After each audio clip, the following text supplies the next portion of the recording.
तो यही है जो एमएमएस से दिखाया गया था। लगता है समीर को यहीं कहीं बांध के रखा होगा। बांध के कहाँ रखा हुआ ये देखना पड़ेगा।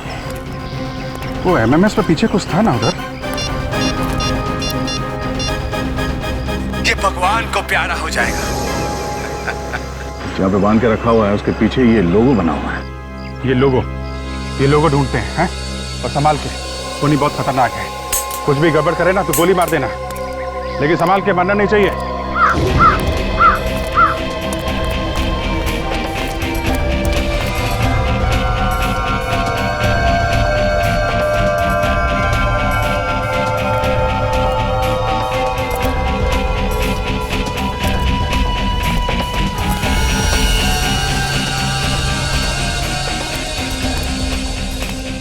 एमएमएस भेजे हुए 12 मिनट हो चुके हैं। हमारे साथ सिर्फ 3 मिनट बचे उसे बचाने के लिए। तो वो खून ऐसे कर क्यों रहा है? मरते हुए लोग कौन कैसे तड़पता है ये देखने की आदत हो गई उसे अच्छा लगता है। कोई मेनिया कहिए। काफी पुरानी मिल लग रही है सर। हाँ, तभी तो जंग लगी मशीनें पड़ी हैं।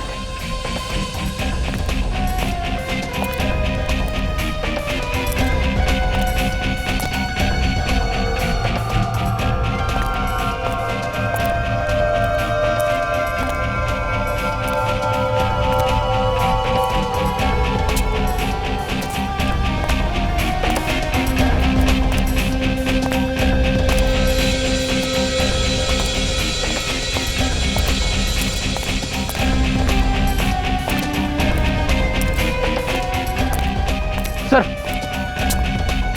वो देखिए लोगो। यहीं पे होना चाहिए। वो लोगों वहां है, इस तरफ इस तरफ।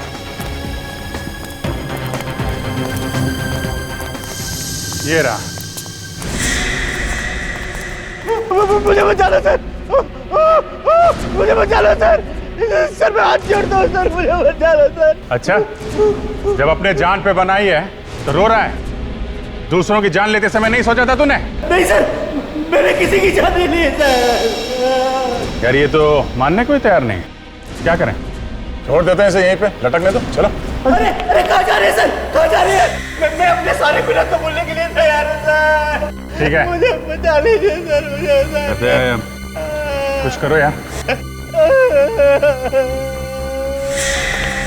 चुप।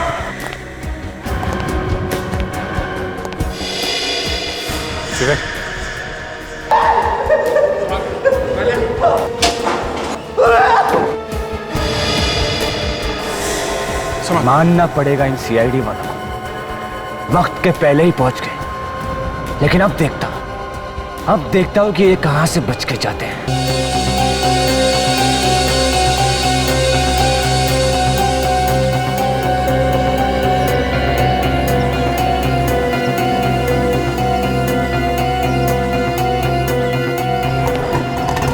यार एक मिनट।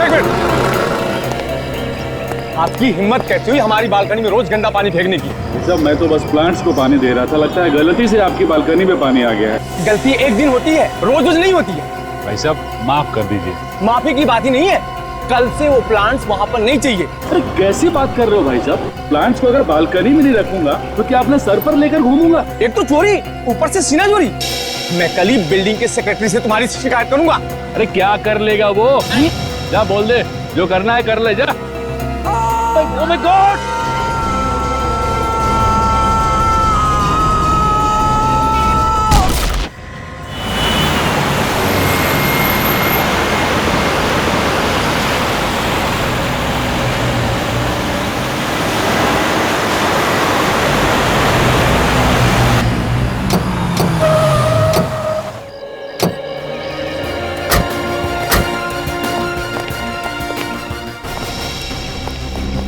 आप लोग सब पीछे हटिए। फोन किसने किया था आप में से? सर मैंने फोन किया था आपको। सर मुझे जानते हैं? नहीं सर मैं नहीं जानता, और ये हमारे बिल्डिंग का भी नहीं है। ये तुम्हारे बिल्डिंग का नहीं है? नहीं सर। सर लगता है यह आदमी मुंह के बल गिरा है। कुछ वक्त इसका चेहरा नीचे की तरफ था, पूरी तरह बिगड़ गया है, कोई भी नहीं पहचान सकता। कूदते वक्त मतलब? तुम ये कैसे कह सकते हो सिर्फ बॉडी को देख के इसने आत्महत्या की? हो सकता है किसी ने इसे धक्का दे दिया। तो फिर पता कैसे चलेगा सर? पता चल जाएगा फेडी। पहले ये लाश बिल्डिंग से कितनी दूर है ये नाप लो, इससे पता चल जाएगा ये आदमी अपने आप कूदा है या किसी ने धक्का दिया इसे। Yes sir. इस आदमी को ऊपर से नीचे गिरते हुए देखा था। यस सर, एक्चुअली हमारा इनके साथ झगड़ा हो रहा था। अचानक हमें चीखने चिल्लाने की आवाज आई। जब हम ऊपर देखे, ये चिल्लाता हुआ आदमी नीचे जमीन पे गिर गया। तुमने भी देखा इस आदमी को ऊपर से नीचे गिरते हुए? हाँ साहब देखो, तो जेब में कुछ भी नहीं है सर, खाली है। 22 फीट 9 इंच बिल्डिंग से लाश तक की दूरी है। 22 फीट 9 इंच। तो लगता नहीं है फेडी इस आदमी ने आत्महत्या की है। अगर इसने आत्महत्या की होती तो लाश बिल्डिंग के पास गिरी होती। मैं ज्यादातर जब लोग धक्का देते हैं तो लाश ऐसे बिल्डिंग से दूर गिरती है।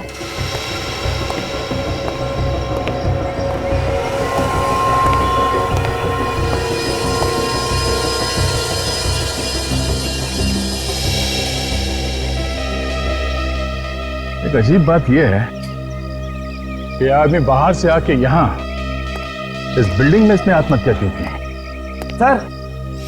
सर मैं आपसे कुछ कहना चाहता हूँ। हाँ बोलो, क्या बात है?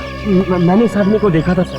देखा था? कहाँ? इस बिल्डिंग में घुसते हुए, यही कोई करीबन 2 घंटे पहले की बात है। अच्छा, ये अकेला था या इसके साथ में कोई और भी था? अकेला ही था, लेकिन हाँ इसके हाथ में एक ब्रीफ केस था। तो कहाँ गया वो ब्रीफकेस? ये तो मालूम नहीं। आप लोगों ने गिरते वक्त इसके हाथ में ब्रीफकेस देखा था? नहीं सर। आपने? नहीं सर, कहीं ऐसा तो नहीं कि इसने वो ब्रीफकेस बिल्डिंग में ही कहीं छोड़ दिया हो? ये यहाँ पे आया था तो शायद किसी से मिलने आया हो, उसी को दे दिया हो। छत पे भी हो सकता है सर, कूदने से पहले कोने में रख दिया होगा कहीं पे। हो सकता है। विवेक, लाश को फॉरेंसिक लैब में भिजवाने का इंतजाम करो। और तुम उस बैग को पहचान लोगे ना? जी पहचान लूंगा। ओके।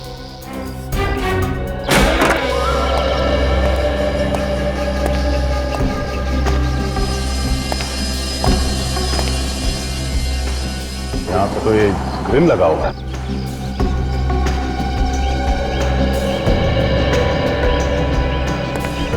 तो दीवार की हाइट इतनी है कि यहाँ से तो फेंक नहीं सकता या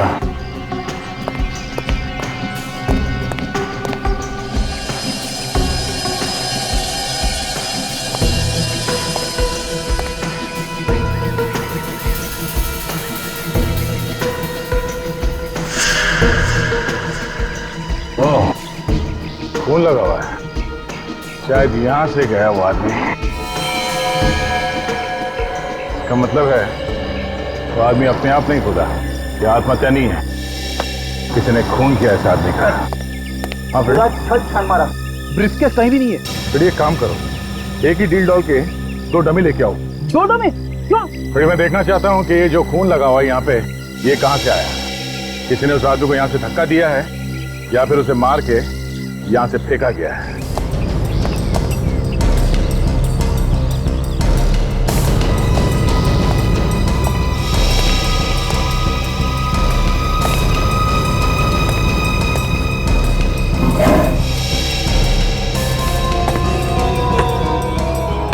क्या ये यही बैग था? हटिए हटिए, पीछे हटिए सब लोग। हटो, पीछे हटो, पीछे हटो।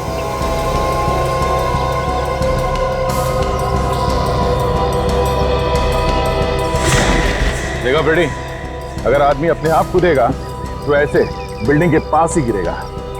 अब देखते हैं ये दूसरा डमी कहां तक जाता है। इसे जरा धक्का दे देते हैं।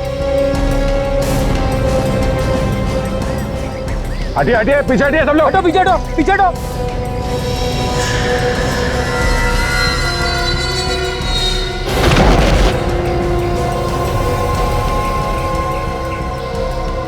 है ना फ्रेडी? ठीक उसी जगह पे ये गिरा है जहाँ पे वो लाश पड़ी थी। आप बिल्कुल सही हो सर, इस आदमी ने आत्महत्या नहीं की है, इसे किसी ने धक्का दिया है। हाँ विवेक, वो बैग मिल गया है सर, लेकिन टूटा हुआ है सर। इस ब्रीफकेस में जरूर कुछ ऐसा होगा जिसकी वजह से मरने वाले आदमी का झगड़ा हुआ किसी के साथ और उसने उसे धक्का दे दिया। सर, कहीं ऐसा तो नहीं कि ब्रीफकेस में कुछ पैसे रखे हो? हाँ, हो सकते हैं, पैसे हो सकते हैं, कोई बड़े काम की चीज हो सकती है। सर, अगर उसे पैसे ले ही जाने थे तो ब्रीफकेस के साथ ले जाता, लेकिन उसने ऐसा नहीं किया। पैसे तो ले गया लेकिन ब्रीफकेस को तोड़ के फेंक दिया। उस आदमी का दिमाग तो खराब नहीं हुआ है ना सर? फ्रेडी, अगर वो ब्रीफकेस लेके बिल्डिंग से बाहर निकलता तो किसी न किसी को शक हो जाता, इसलिए उसने ब्रीफकेस में से सामान निकाला और फेंक दिया ब्रीफकेस। सर आगे कुछ दिख गया क्या? हाँ सर, ये देखिए। ये तो किसी ने अपने नाम का स्टिकर लगा रखा है। इस पर लिखा है USHAN, ओशन। स्टिकर आधा है। सर इसमें तो कुछ गम जैसा लगा हुआ है, देखिए। सर ये भी बना। ये क्या हो सकता है? ये तो किसी मशीन का पार्ट लगता है। मतलब इस ब्रीफकेस में कोई मशीन रखी हुई थी। तो हो सकता है ये जो नाम लिखा हुआ है, ये ओशन, ये किसी कंपनी का नाम है और इन लेटर से हम कंपनी ढूंढ सकते हैं। हाँ सर, अब हाँ, हम अभी उसी के बारे में बात कर रहे थे सर। हाँ, ओह ठीक है सर, जैसे कुछ पता चलता है हम आपको बता देंगे। ओके सर, या ठीक है। एसीपी साहब का फोन था दिल्ली से, MMS वाले खूनी के बारे में पूछ रहे थे, कुछ पता चला है या नहीं? इस MMS वाले खूनी ने तो बवाल मचा रखा है हर जगह। एसीपी साहब बता रहे थे कि दिल्ली में भी इस खूनी ने एक म्यूजिक डायरेक्टर का खून कर दिया है। माय गॉड, पहले एक्टर, फिर सिंगर, अब ये म्यूजिक डायरेक्टर। ये खूनी टीवी और फिल्म वाले लोगों के पीछे पड़ा है क्या? मगर सर, इस MMS का क्या मतलब है? MMS मतलब मौत। खूनी जिसे मारना चाहता है उसका MMS बनाता है। सर ये तो खुला चैलेंज है खून करने का। एसीपी साहब बता रहे थे कि दिल्ली चेन्नई के बाद अब उसका निशाना मुंबई है। Ragini MMS? Ragini MMS? Sir इस नाम की एक फिल्म बनी है जो 13 मई को रिलीज हो रही है। एकता कपूर ने इस फिल्म को प्रोड्यूस की है सर। फिर तो हम लोगों को होशियार रहना चाहिए, कहीं खूनी का अगला निशाना एकता कपूर तो नहीं।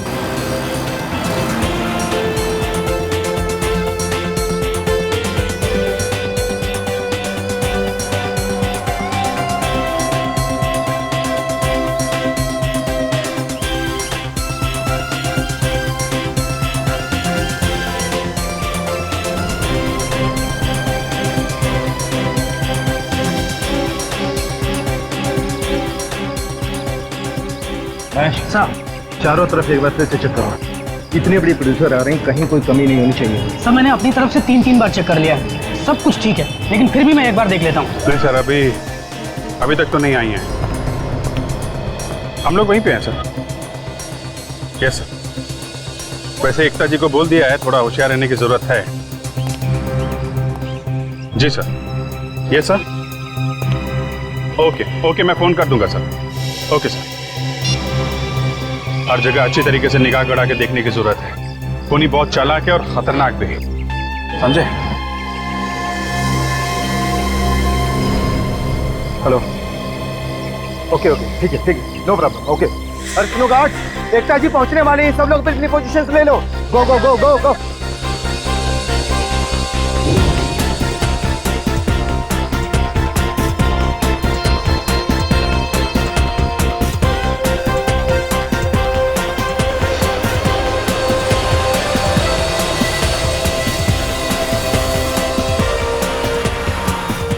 एकता जी के साथ साथ भीड़ पे भी नजर रखो, हैं? अगर कुछ भी गड़बड़ लगे तो उनको एक तरफ ले लेना। ओके?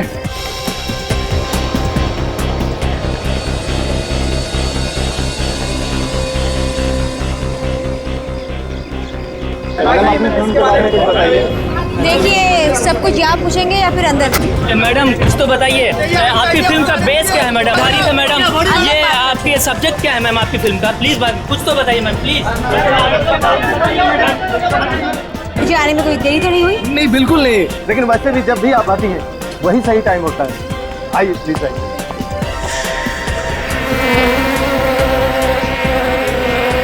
क्या बात है मैम, कोई परेशानी? नहीं।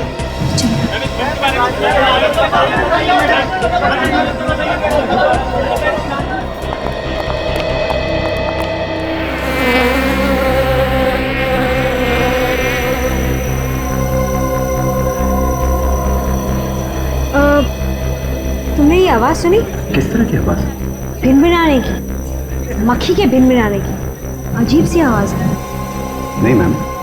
फिर मुझे भी सुनाई दे रही है। चलो।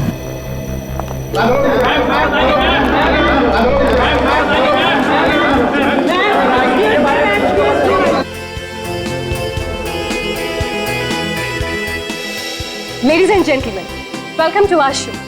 मैं रागिनी, आप सबकी होस्ट। दोस्तों, आज का शो बहुत ही स्पेशल है आपके लिए और हमारे लिए भी, क्योंकि आज हम सबके बीच है टेलीविजन दुनिया की जानी मानी प्रोड्यूसर, जिनका नाम बच्चों से लेकर बूढ़ों तक की जुबान पर छपा हुआ है। So please welcome miss Ekta Kapoor.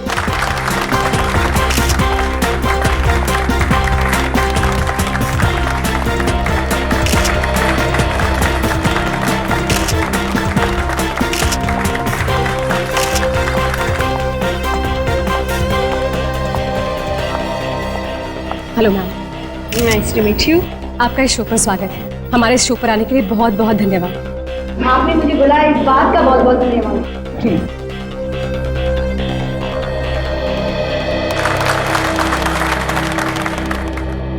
एकता जी, आपकी एक नई फिल्म आ रही है, रागिनी एमएमएस। बहुत चर्चा है इस फिल्म के बारे में। हमें प्लीज इस फिल्म के बारे में बताइए। इत्तेफाक की बात तो देखिए, आपका नाम भी रागिनी और फिल्म का नाम भी रागिनी है। भगवान करे इससे ज्यादा कोई इत्तेफाक ना निकले।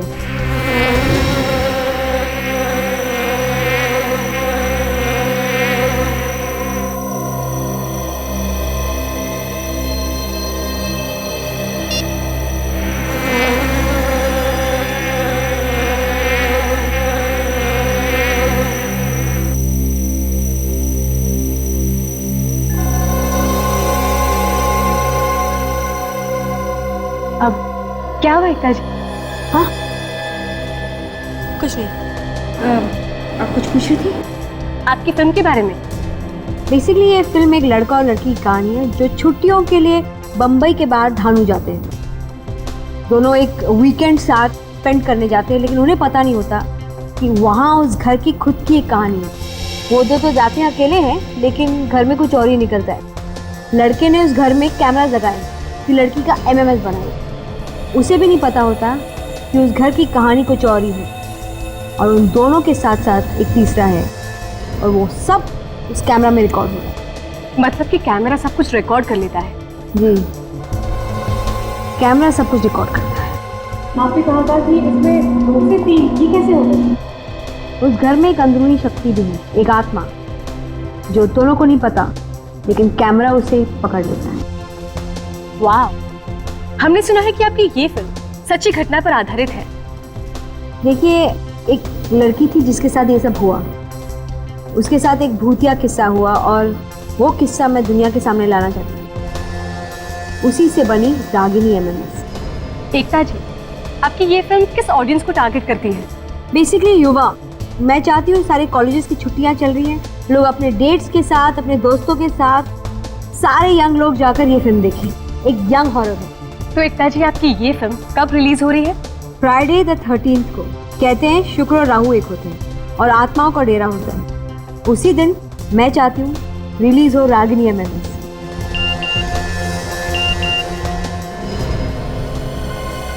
रागिनी एमएमएस। कहते हैं शुक्र और राहु एक होते हैं। ओह माय गॉड, खूनी यही है। उसने अभी अभी रागिनी एमएमएस बनाया और मुझे भेज दिया। बेस्ट ऑफ लक आपको आपकी इस फिल्म के लिए। Thank you so much. जो फुटेज है इस तरफ से रिकॉर्डिंग की गई है, इसका मतलब खूनी स्टेज के उस एरिया में होगा। आपको ढेर सारी शुभकामनाएं। Thank you so much. भगवान करे आपकी ये फिल्म सभी जगह पर धमाल मचा दे। Ragini, are you okay? Ragini, are you okay? Ragini, please get up, एक मिनट पीछे हटिए। एकता जी, आप पीछे आइए प्लीज। इसके गले में खरोंच है। खरोंच है? भीड़ का फायदा उठा के खूनी ने काम कर दिया है। सचिन, सारे दरवाजे बंद कराओ, किसी को बाहर मत जाने दो। बंद करो भाई।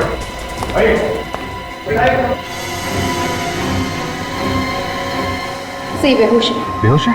एम्बुलेंस बुलाओ, हॉस्पिटल पहुंचाओ इसे। एकता जी, आप ठीक हैं? हाँ, मैं ठीक हूँ। घबराइए मत, सीआईडी आपके साथ है। आप ये बताइए कि क्या हुआ क्या था? आप इतनी जोर से चीखी क्यों? मैं यहाँ बैठी थी, इंटरव्यू चल रहा था और एक अजीब किस्म की आवाज़ मेरे कान तक आई और उसके बाद पता नहीं कैसी कैसी आवाज थी? अजीब किस्म की आवाज़ थी और यही आवाज़ मुझे गेट पर भी सुनाई दी। वही आवाज गेट पे? आवाज आवाज किस तरीके की? एक मक्खी के भिनभिनाने की आवाज़ थी। मक्खी के भिनभिनाने की आवाज? आपको मक्खी दिखाई दी थी? नहीं, लेकिन मैंने अपने मोबाइल पे रिकॉर्ड किया था कि कुछ दिख जाए। अब मैं वो फुटेज दे सकता हूँ? हाँ बिल्कुल। अब ये देखिए कुछ तो है लेकिन ब्लर हो गया, कुछ साफ दिख नहीं रहा है। आप मेरा मोबाइल रख सकते हैं। थैंक यू वेरी मच, इससे हमें काफी मदद मिलेगी। हम पता लगा लेंगे ये क्या है। भी आप जा सकती हैं, कोई भी प्रॉब्लम हो हम लोगों को फोन करिएगा। जी आप लेके जाइए प्लीज।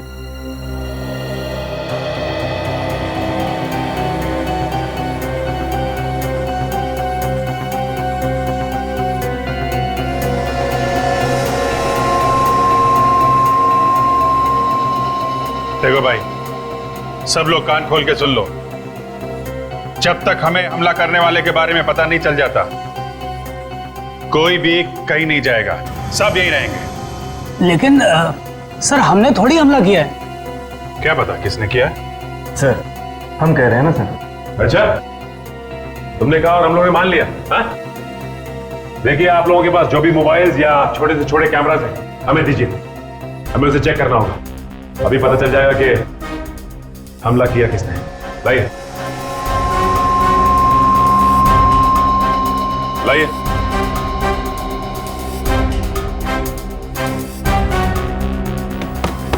दीजिए।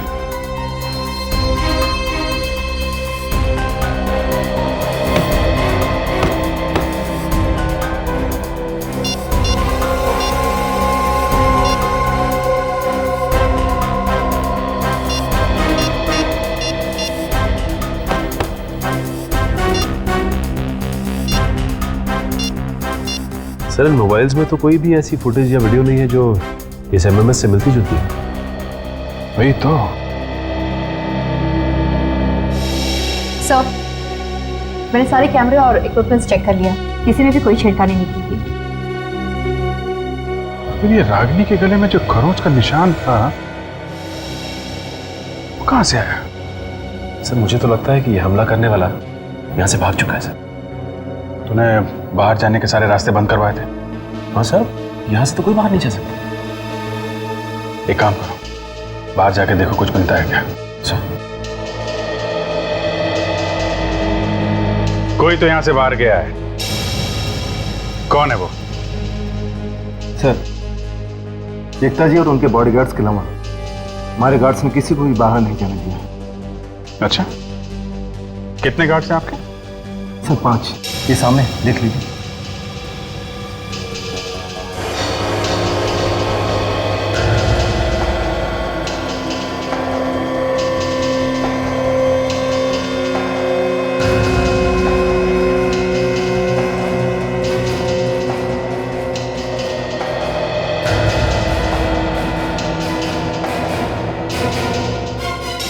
नहीं, 5 गार्ड से ज्यादा गार्ड्स देखे मैंने यहाँ पे। आपके यहाँ पे ये जो शूटिंग चल रही थी ना, उसकी फुटेज दिखाइए हमें। जी सर।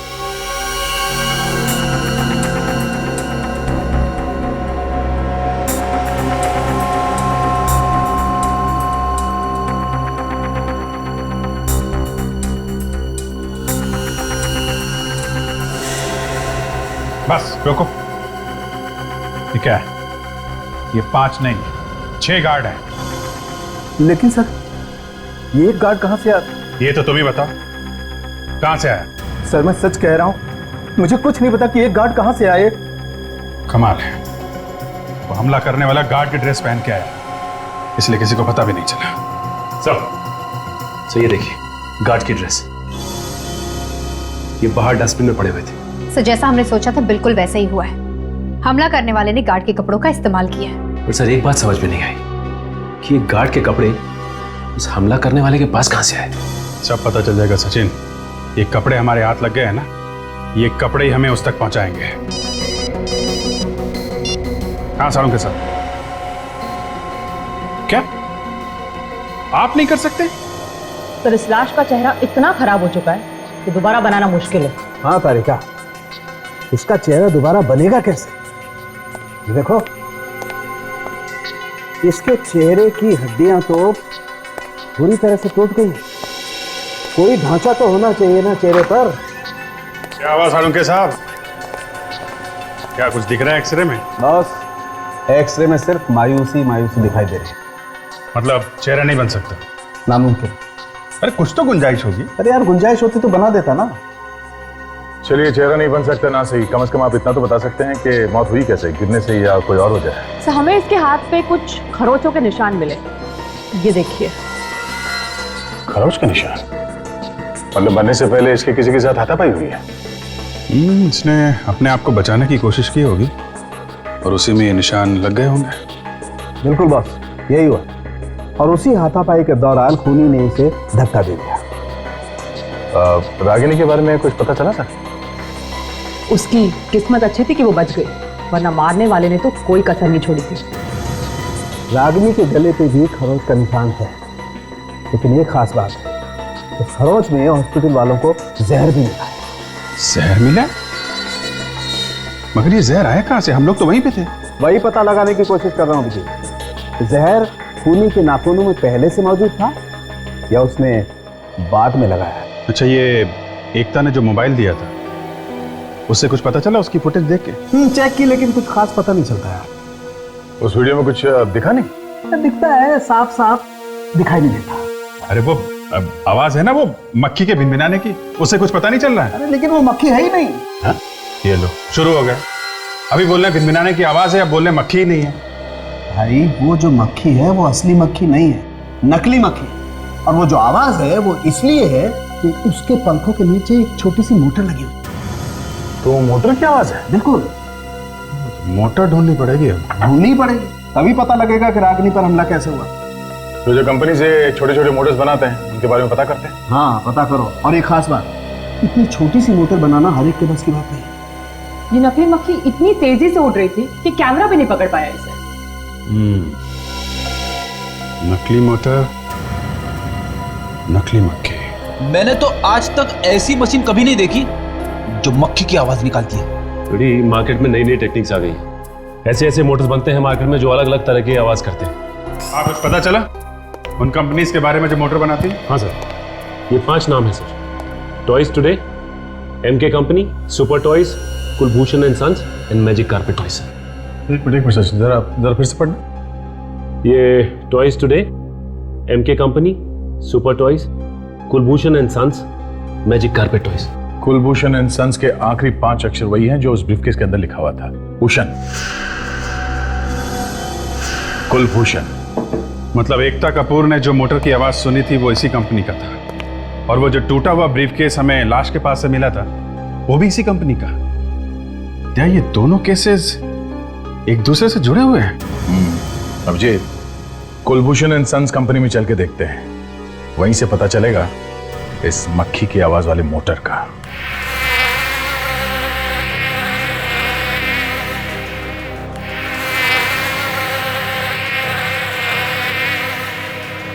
सर, इस तरह की आवाज हमारे किसी भी खिलौने में नहीं आती। आप चाहे तो खुद ही सुन सकते हैं। अच्छा, ये बताइए कि ये इस ब्रीफकेस को पहचानते हैं आप? ये ब्रीफकेस?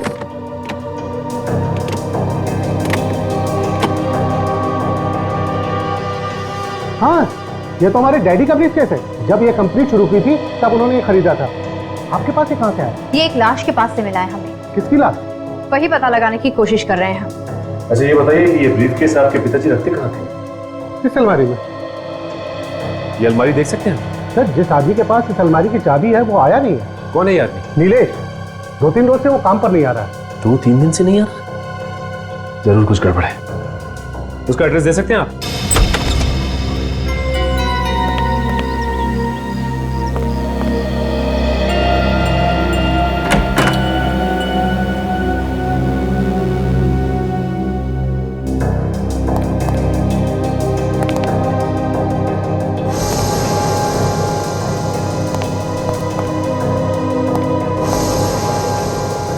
मेरी घर के अंदर है तो है कहां पे?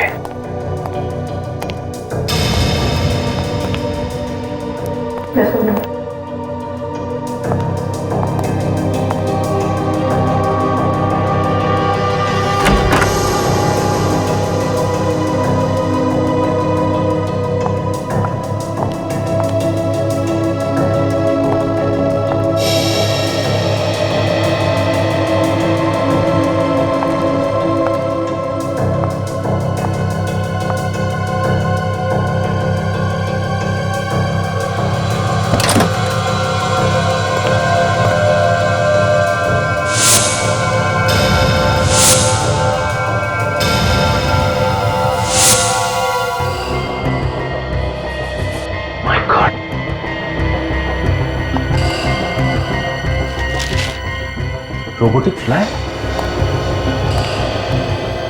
इसका मतलब यहाँ पे ये सब बनता है? नहीं खजरू, सब कुछ नहीं, सिर्फ ये उड़ने वाली मक्खी, इसी से खून किया जाता है। देखिए, इस जहरीले पिन से खून किया जा रहा था, क्योंकि इससे आसानी से काम भी हो जाएगा और किसी को पता भी नहीं चलेगा। इसका मतलब एकता कपूर को इसी रोबोटिक मक्खी की आवाज सुनाई दी थी। हाँ काजल, और तो और उन 3 सेलिब्रिटीज का खून भी इसी से किया गया है। पर इसे चलाते कैसे होंगे? काजल, कुछ ना कुछ तो होना चाहिए। ये देखो, यही है उसका रिमोट। मतलब उन्हीं नीलेश है? कहाँ काजल, सारे सबूत तो नीलेश की तरफ ही इशारा कर रहे हैं। वो ब्रीफकेस भी वही लाया और मोटर बनाने की कंपनी में भी काम करता था। और अब ये जहरीली मक्खी। काजल, एक काम करो, आस पड़ोस के लोगों से पूछो नीलेश के बारे में कुछ पता चलता है क्या?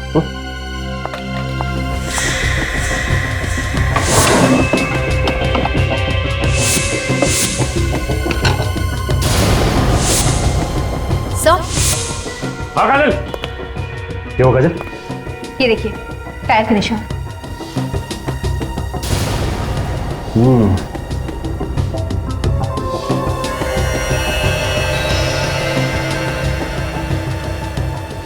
ये इसका मतलब यहाँ पे गाड़ी खड़ी हुई थी और ये देखो, इंजन ऑयल भी गिरा हुआ है। मतलब नीलेश के पास गाड़ी है और शायद गाड़ी से कुछ पता चल जाए। नंबर? काजल, अगर गाड़ी का नंबर मिल जाए तो आसानी से पता लगाया जा सकता है। एक काम करते हैं, आसपास के लोगों से पूछते हैं, शायद उनको पता हो नीलेश की कार के बारे में। एक्सक्यूज मी भाई साहब, ये नीलेश को जानते होंगे ना आप? जी हाँ, मैं जानता हूँ, पड़ोस में रहता है। आप लोग? हम लोग सीआईडी से। ओह, सीआईडी। बताइए, मैं आप लोगों के लिए क्या कर सकता हूँ? आपको नीलेश की गाड़ी का नंबर याद है क्या? गाड़ी का नंबर तो मालूम नहीं, लेकिन उसके पास सिल्वर रंग की गाड़ी है। गाड़ी के बारे में आप कुछ और बता सकते हैं क्या? वो कुछ दिन पहले अपनी गाड़ी को मैकेनिक के पास ले जा रहा था, कह रहा था चूहे ने उसकी वायर काट दी। कहाँ है वो गैराज? अरे भाई साहब, यहाँ पे कोई बॉस, कोई मालिक वालिक है या फिर ऐसे ही चल रहा है काम? क्या बात कर रहे हैं भाई साहब, है ना? वो देखो वो खड़े। जाइए। सब ठीक है और बढ़िया? चल ठीक है, रखता हूँ, चल बाय बाय। कहिए भाई साहब, कुछ काम था? अच्छा, गाड़ी खराब हो गई। कहाँ है आप लोगों की गाड़ी? गाड़ी यहाँ पे आई थी नीलेश? मेरा मतलब है, नीलेश की गाड़ी यहाँ पे ठीक होने के लिए आई थी कुछ दिन पहले। हाँ सर, आई थी। आप जानते हैं नीलेश को? मैडम, बहुत अच्छे से जानता हूँ, वो हमारे रेगुलर कस्टमर है। लेकिन आप लोग? हम लोग सीआईडी से। सीआईडी से? जी हाँ, सीआईडी से। नीलेश की गाड़ी का नंबर तो याद होगा ना तुम्हें? सर, मुझे नंबर याद नहीं है, लेकिन हम लोग कस्टमर का एक रजिस्टर मेंटेन करते हैं, उसमें जरूर लिखा हुआ है। मैं अभी मंगा देता हूँ। सतीश, जरा वो रजिस्टर लेके आना।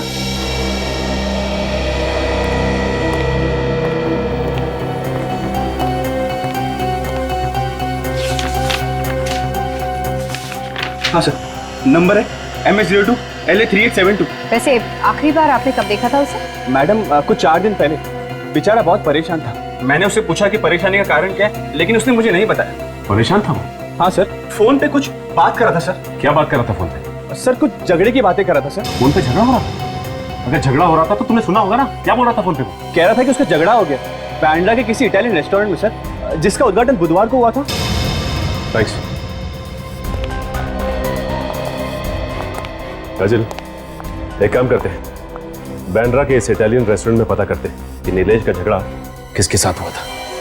तब तक मैं कंट्रोल रूम में फोन कर देता हूँ नीलेश की कार के बारे में।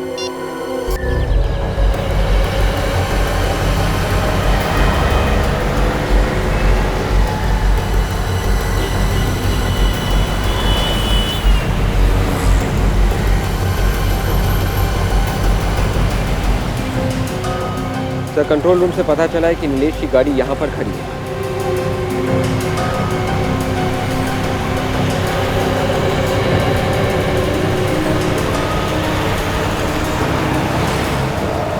गाड़ी के अंदर तो कुछ नहीं है सर। अंदर से खोल के देखते हैं इसे। गाड़ी को देख के ऐसा लग रहा है ये गाड़ी 2-3 दिन से यहीं पे खड़ी है। समझ में नहीं आ रहा है, गाड़ी को यहाँ छोड़ के नीलेश गायब कहाँ हो गया? पास में वो बिल्डिंग भी है जिसके छत से वो आदमी नीचे गिर के मारा था।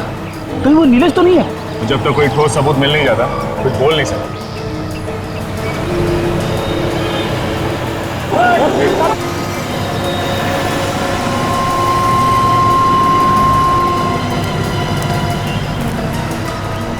आप ये भी ड्यूटी करते हैं हमेशा? काम है मेरा साहब, ड्यूटी नहीं करूँगा तो पैसा नहीं मिलेगा। हाँ ये बात तो है। अच्छा ये बताओ, ये सामने जो गाड़ी खड़ी है ये कब से खड़ी है यहाँ पे? इस कार ने तो नाक में दम कर दिया साहब मेरी। 2 दिन हो गए यहाँ पर खड़े खड़े। कौन खड़ी करके गया, कुछ मालूम है? एक आदमी उतरा था साहब, सामने वाली बिल्डिंग में गया था। सोसाइटी वाले रोज मेरे साथ झगड़ा करते हैं, जैसे मेरी कार है ये। वो आदमी दिखने में कैसा था? हुलिया कैसा था उसका? साहब इतना तो मैंने ध्यान नहीं दिया, लेकिन उसके हाथ में एक ब्रीफकेस देखा था मैंने। ब्रीफकेस? हाँ साहब। अच्छा जरा ये फोटो देखना, यही था वो आदमी? शायद हो भी सकता है, मगर पक्का नहीं कह सकता साहब। मतलब सर बिल्डिंग से गिरकर मरने वाला आदमी नीलेश ही। एक काम करते हैं, इस गाड़ी में जितने भी उंगलियों के निशान मिलते हैं उन सबको डॉक्टर सालुंके के पास भेजते हैं। उस लाश की उंगलियों के साथ मिला के देखते हैं, पता चल जाएगा मरने वाला आदमी नीलेश ही था या कोई और। हमें पता चला है कि नीलेश की कार के ऊपर जो उंगलियों के निशान मिले थे उसकी रिपोर्ट आ गई है। हाँ ये रही रिपोर्ट, पढ़ो।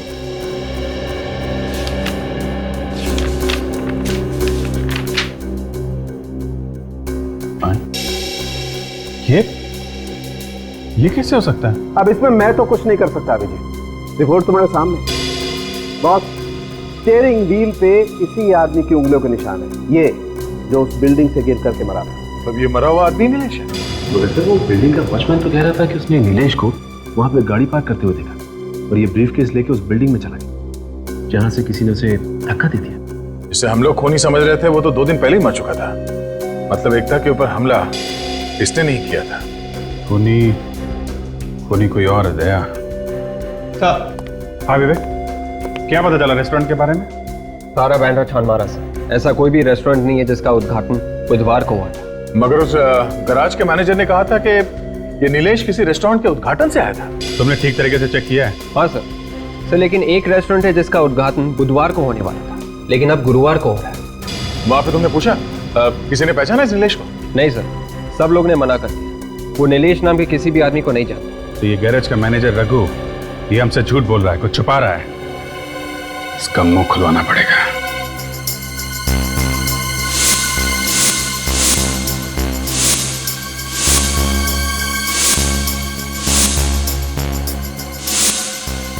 क्या है बॉस, तुम्हारा दिखाई नहीं दे रहा? मालूम नहीं सर, हमने भी नहीं देखा। सर झूठ बोल के जान बचा के भाग गया होगा यहाँ से। भाग कर जाएगा कहाँ?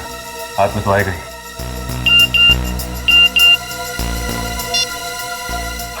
मुझे बचा लो सर, मैं आपके सामने हाथ जोड़ता हूँ। ये मेरा पार्टनर है समीर, सभी खूनों में इसका भी हाथ है। अब डर रहा है। ये तो रघु है, इस गैराज का मैनेजर। ठीक 15 मिनट बाद ये भगवान को प्यारा हो जाएगा।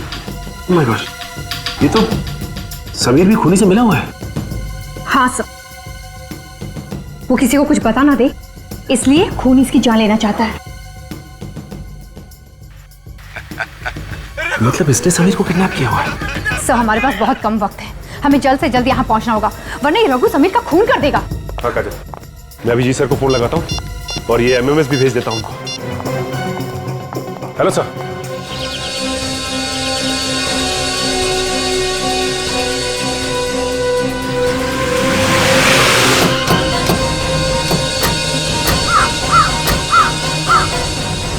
जगह तो यही है जो एमएमएस में दिखाया गया था। लगता है समीर को यहीं कहीं बांध के रखा होगा। बांध के कहाँ रखा हुआ ये देखना पड़ेगा। वो एमएमएस पे पीछे कुछ था ना उधर।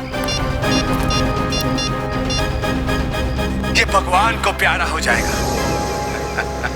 जहाँ पे बांध के रखा हुआ है उसके पीछे ये लोगो बना हुआ है।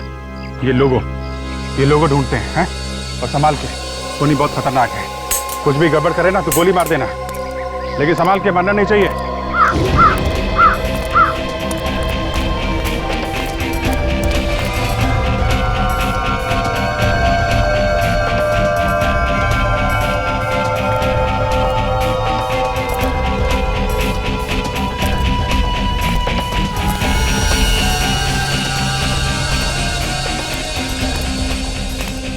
एमएमएस भेजे हुए 12 मिनट हो चुके हैं।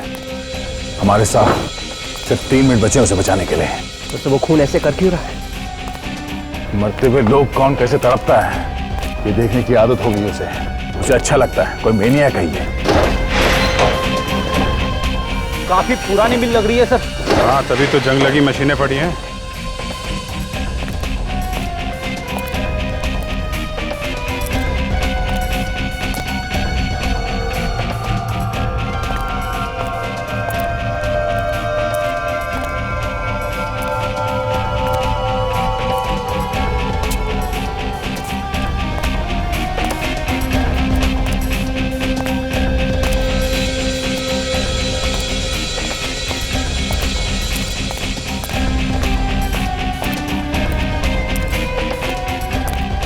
सर वो देखिए लोगो, यहीं पे होना चाहिए। वो लोगो वहां है, इस तरफ, इस तरफ।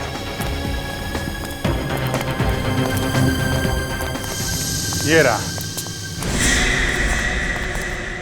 मुझे बचा लो सर, मुझे बचा लो सर, सर मैं हाथ जोड़ता हूँ सर, मुझे बचा लो सर। अच्छा, जब अपने जान पे बनाई है तो रो रहा है? दूसरों की जान लेते समय नहीं सोचा था तूने? नहीं सर, मैंने किसी की जान नहीं ली है सर। यार ये तो मानने को ही तैयार नहीं। क्या करें? छोड़ देते हैं इसे यहीं पे लटकने दो, चलो। अरे अरे कहाँ जा रहे हैं सर, कहाँ जा रहे हैं?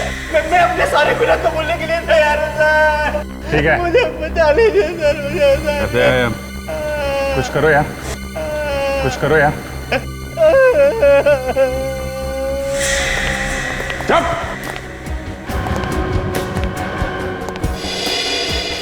ठीक है।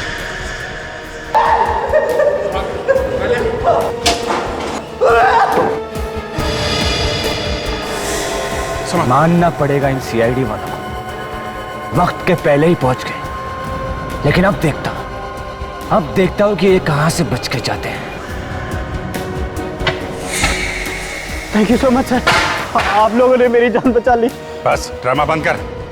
ये बता वो कहाँ है जिसने ये सब किया है? आप लोगों के आने से पहले वो यही था सर। नहीं था? रेडी, पकड़ के रखे सर। सर मैंने कुछ नहीं किया सर।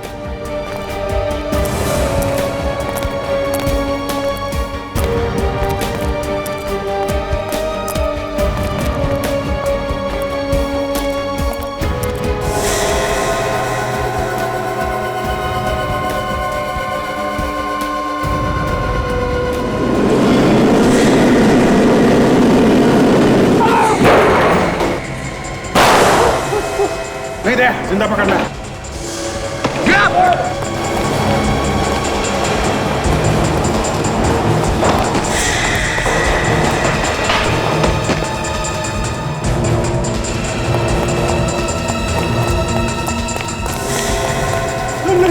मुझे छोड़ दीजिए, मुझे छोड़ दीजिए। बिना जवाब दिए कहाँ भाग रहा है?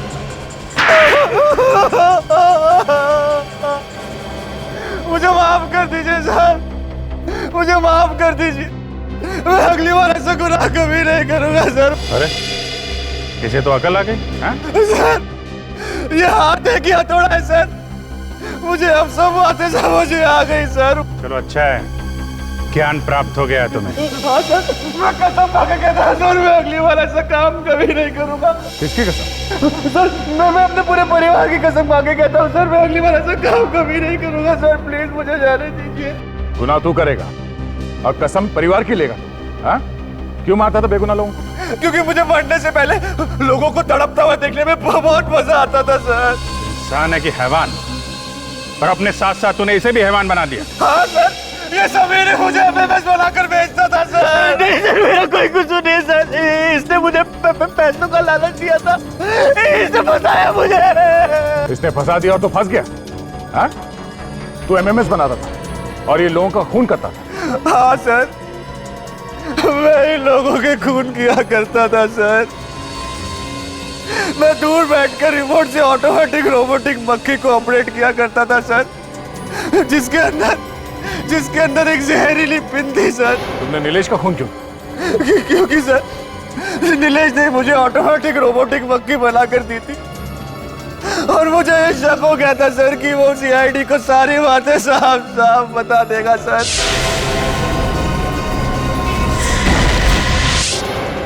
इसके लिए मैंने उसे मार दिया सर। एकता कपूर पे भी तुम्ही ने हमला किया था? जी सर, एकता जी पे भी मैंने हमला किया था सर, लेकिन जब वहां पे बवाल हो गया तो मैं वहां से भाग निकला सर। मुझे माफ कर दीजिए प्लीज सर। 3 खून किए हैं तुम लोगों ने, एक ने मजे के लिए और दूसरे ने पैसों के लिए। अब जिंदगी भर जेल में बैठ के तुम पैसे गिनना और तुम मजे करना, फांसी का ऑर्डर आने तक।